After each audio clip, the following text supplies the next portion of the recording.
Assalamualaikum warahmatullahi wabarakatuh. Pemirsa subscriber Kisunda anu satia satuhu manco di mana wae ayana. Dina dangat ayana urang neraskeun carpon tina majalah Mangle tahun 1858. Nomor genap anu judulna Satru Kabuyutan bagian kedua. Ye anu nganggitna Bapak M.A. Salmun. Sumangga supados teu nyangkolong teuing kana waktos wilujeng ngadangukeun. Sakapeung agang sok kadenge hahariringan gelak-gelik lagu sedih ku manehna disebutna lagu panyungkunan. Kieu laguna teh pamirsa ieu mah dibaca we nya. Syukur mun agan ka batur, balikanan mun ka abdi. Abdi mah jalma walurat, teu gaduh keur meuli-meuli. Tulus ge matak sangsara. Sae ge milari deui. Ka abdi teu kedah emut pila kadar jalma laib. Anggap abdi mah geus hilang, geus palit jadi rurujid. Teu pira abdi mah runtah, ngalumbuk daya pangaji. Sabalikna rara oge lain henteu nyerieun, pangna nepi ka kuru aki ngajangjawing oge saking kunawan. Lamun keur nyorangan ngonci maneh di kamarna, sok kadenge nembang bangun nu nalangsa. Pamugaran Jati Piring, terusan Desa Pangundan.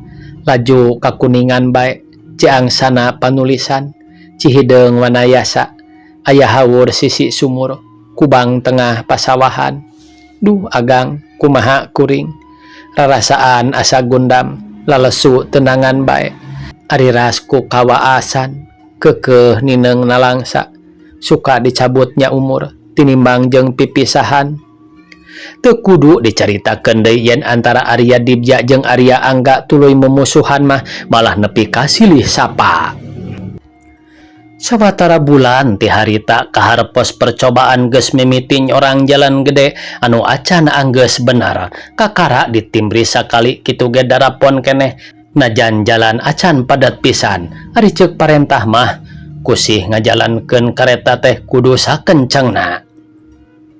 Sataker tanaga kuda anu nararikna babakuna dumeh marcalek hayangan terang sakumaha gancangna nepina surat ti hiji tempat ka tempat anu ditujuna.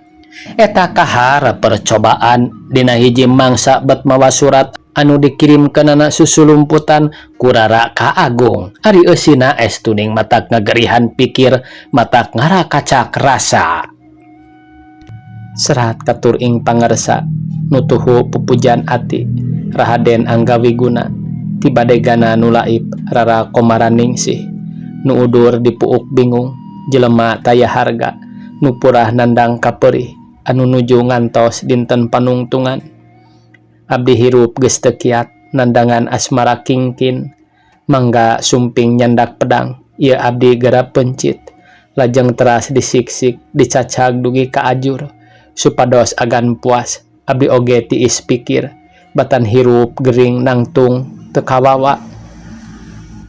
Suratna kaciri yen ditulis susulumputan kertasna kawas meunang ngahaja nyoehkeun tina anu jaman harita ilahar dipake tilam lomari. Rerendaanana ngelowir keneh saciwit ditulisna kawasna bae ku patlotnya pondok nya mintul. Aksarana aksara Sunda pantesna teh ditungtut saeutik-saeutik sieun ka pergokeun nulisna. Sidik surat can anggeus da teu ditanda-tanda acan kahandapna lalowong keneh menta eusi. Pantesna teh rarusuh digogowat ku kaharepos moal boa jelema anu dipancenan nganterkeunana ka pasuratan oge gesat-gesut bari culang cileung. Maklum atuh zaman harita mah awewe susuratan jeung lalaki teh dianggapna teu beda jeung cara ka urang gang hangseur nu sok balang siar ti peuting tea.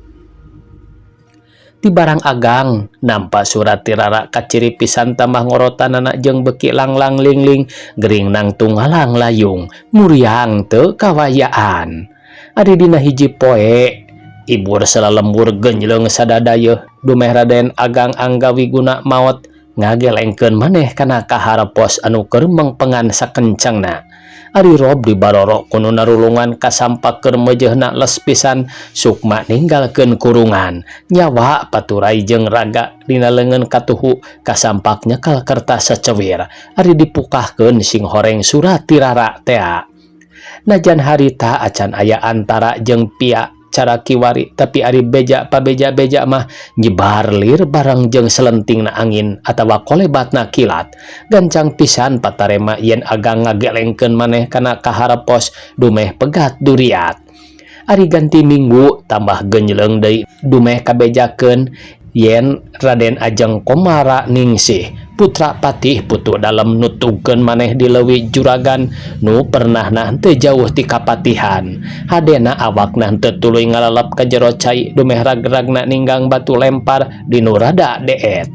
Di kamar Rara dina mejana aya surat nembrak tapi geus rea aksarana anu teu sidik.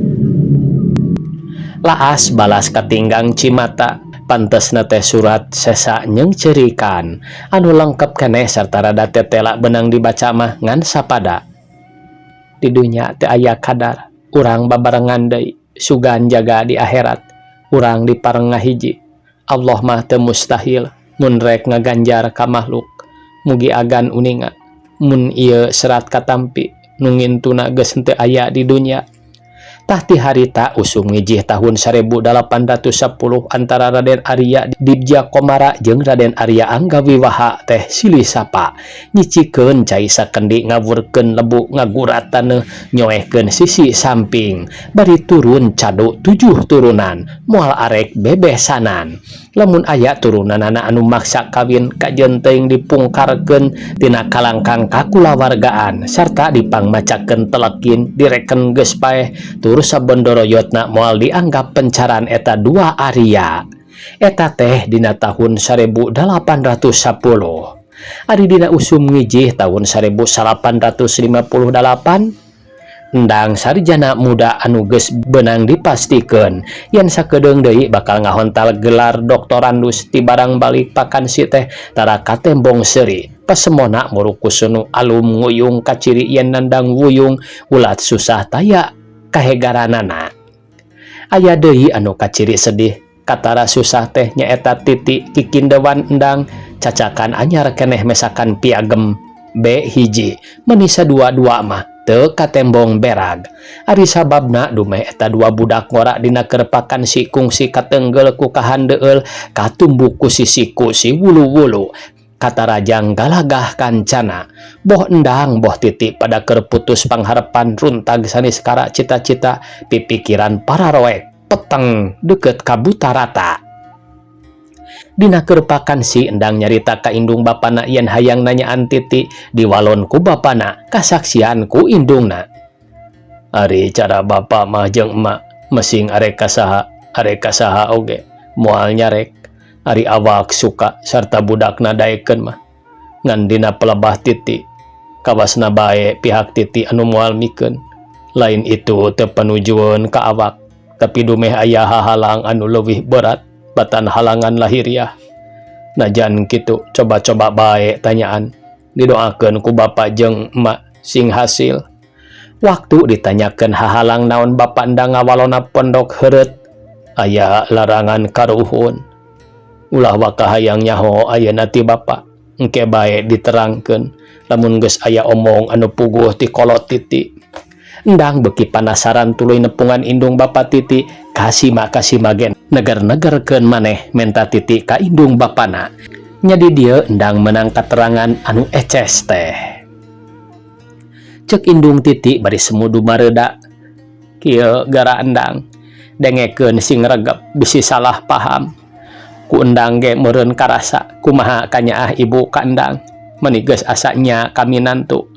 Endang larsup ka imah ibu indit-inditan bareng jeung Titi rerentetan leurejengan boncengan skuter ku ibu jeung bapa tara digeureuh-geureuh. Eta teh saking ku panuju sarta hate doa lebah dieu teu kawawa nahan Cimata ka panuju hate ibu jeung bapa aya bang balikanana anu payit tibatan hampuru matak sedih matak perih.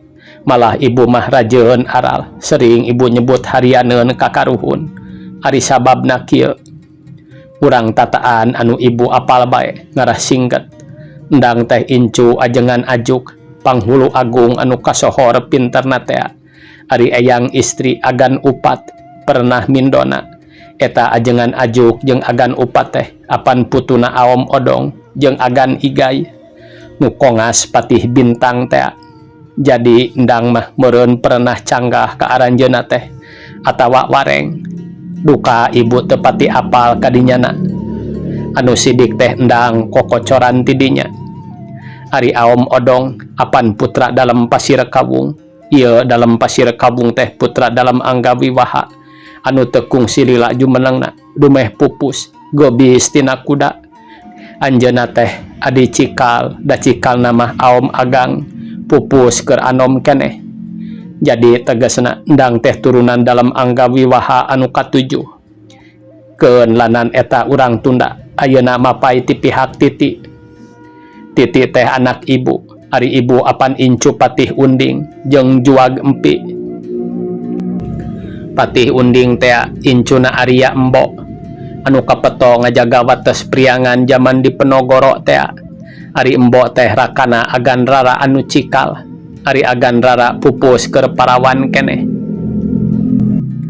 Kungsi papacangan ka Aom Agang. Agang rara jeung Arya Embo teh putra dalam Dibja Komara. Jadi hartina Titi teh sagolontorna terahing Arya Dibja Komara. Tah ieu antara dalam Angga Wiwaha jeung dalam Dibja Komara ti keur para jumeneng patih keneh geus pada turun cadu pada ragrag supata. Hartina karuhun endang jeung karuhun Titi teh nyieun pupucuk satru kabuyutan. Ari alatanana tina sawah anu kabobok ku jalan gede Daenles. Kieu caritana barabat ku ibu Titi didongengkeun anu pokok-pokona sakumaha nu geus dipedar ti heula dina ieu karangan. Anggeus dongeng cek ibu Titi ka endang bari nyusutan Cipanon. Tah endang kitu sarsilahna jeung riwayatna supata ti dua pihakanana. Urang nu pandeuri ngan katempuhan nandangan papayitna bae. Kaharti meureun ayeuna mah ku endang yen ibu lain henteu mikeun Titi, lain henteu doa ka endang teh. Tapi wong tua gawe wiwitan, wong enom darma ngelakoni. Nyaritana ibu Titi teh bari rembay cimata sakapeung mah diselang ku sesegruk ku endang jeung Titi kahartieun yen ibu ramana teh lain henteu panujueun tapi henteu wanieun ngarempak larangan kolot. Teu kaduga narajang supata. Nepi ka palebah endang jeung Titi teh jangkep turunan katujuh lebah pisan wates ikrara pacaduan. Lamun teh mah endang jeung Titi baroga anak lebah anak nama geus henteu kakurung deui ku supata. Endang manira moh poe ngadenge dongeng ibu Titi teh awak asa ngadadak tetulangan lesu lungse taya tangan pangawasa rarasaan taneuh teh ngareunteut. Baralikna deui ka sakola endang jeung Titi teh sakumaha anu dicaritakeun ti heula pikir asa samagaha rarasaan asa gundam lelembutan lir ngelewing. Hiji mangsa mapai jalan kareta api anu dihapit ku jalan gede ti kidul kakalerkeun aya dua budak ngora awewe jeung lalaki rerentetan. Harita teh panon poe kakarapisan sup bangun nugu ragiru surup embungeun nyaksian kajadian pingang reseun. Harita kareta api Express Surabaya rek ngaliwat ka palebah dinya malah ti kajauhan keneh geus katenjo nyuruwukna. Sorana ngaguruh cara anu gegeroan kanu ngahalangan jalan sina nyingkah. Pelewitna dedengekan menta jalan kanu mapai rel. Ceuk nu narenjo lalaki teh noyod bae mapai rel sangkilang ku awewe ditatarik di bebetot oge bari gegeroan menta tulung kanu araya di jalan gede supaya anu rek ngagelengkeun maneh teh diberedol ka sisi. Harita aya dua tentara maruru ngaluncatan pager kawat rek ngabedol di belah ditu tukang-tukang becak rajeleng tuturubun ngarudag nu tete kadan. Tapi boh tentara boh tukang becak kabeh kaporotan. Nurutkeun papariksaan polisi tina kartu-kartu nu aya dina pesak mayit lalaki anu ngagelengkeun maneh teh Raden Endang Anggawinata ari awewe nu kapaihan ngagoler disusukan belah ditu ditongtak ku tukang beca ngaranna Nyi Raden Titi Komarawati. Mayit jeung nu kapaihan diangkut ka rumah sakit anu kacicinganana di Barejaan. Isukna mayit endang dipulasara ku ibu ramana nu ngahaja daratang ti priangan dikuburna di karet dijarajabkeun sarta digotong baganti ku batur-baturna para mahasiswa dumeh endang di kampusna pohara padami kacintana. Aletan mahasiswa anu sakitu panjangna katenjona alum kabeh sumawana aya nu suka seuri sakumaha ilaharna mahasiswa. Harita mah jempet teu aya nu ngomong-ngomong acan. Malah diantara henteu seeutik anu carindu balas cerik ingat kana kahadean endang anu diaranggap cara kadulurna. Nonoman anu daek olok tombok daek hese capek ngabelaan dulur papada mahasiswa.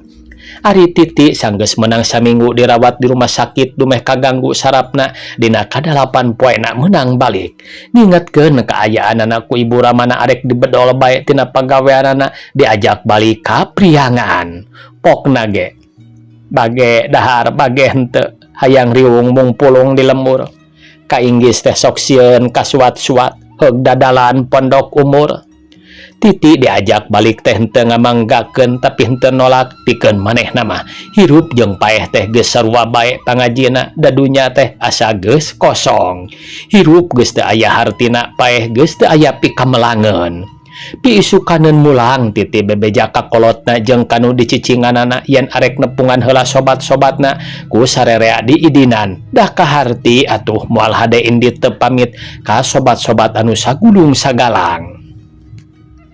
Ti imah inditna rek kana skuter memeh turun ngarampah heula dada dumeh tadi nyelapkeun kaleng sigaret luar negeri anu pasagi tea. Bangun pohara diapik-apikna inggis esina kaasupan hawa dah eta bae geus rekep-rekep ge. Hayoh dilampat ku plester terus diulasan ku lilin haneut bangun ulah sina rembes cai. Cara budak oge memeh turun kaburuan teh make ngarangkulan heula ka ibuna jeung ka bojo anu dicicingan. Tuluy ocon seserian jeung bapana kakara celakana skuter nu rek indit bangun laliat. Liuk deui ka indung bapana bari seuri bangun aleman. Kakara dius. Tara-tara ti sasari anu unggal poe cedeum haleungheum teh harita mah cangra tur lenglang es tuning matak nambahan suka bungah kanu pelesiran.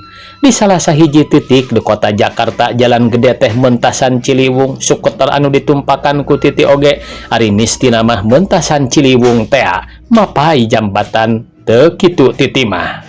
Skuter anu dijalankeun anak kawilang tarik teh lain mapai jambatan bet ngagilek di lebah rek asupna atuh gebrus bae skuter jeung nutumpakna teh kawalungan.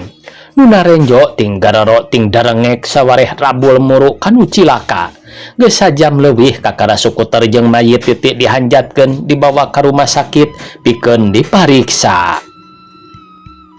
Ari dirampaan papakeanana bet aya kaleng sigaret ku polisi jeung dokter dibuka eusina taluhur keneh henteu kaabusan cai. Sawatara kartu-kartu nerangkeun ngaran katut alamatna jeung aya surat saceuwir anu eusina pondok tapi tetela moal matak samar. Kuring lain cilaka atawa dicilakakeun ku saha bae. Mayit kuring hayang dikubur di gigireun kuburan endang Anggawinata di pekuburan karet Titi Komarawati. Geus tutug asmara kingkin lamun leukeun dilelekan lalakon nu ngalalakon jadi satru kabuyutan asal ti pasendatan purwa pidunya jipatun banda nu jadi alatan. Tamat cenah pamirsa carpon anu judulna Satru Kabuyutan. Sakitu anu tiasa kapihatur. Wassalamualaikum warahmatullahi wabarakatuh.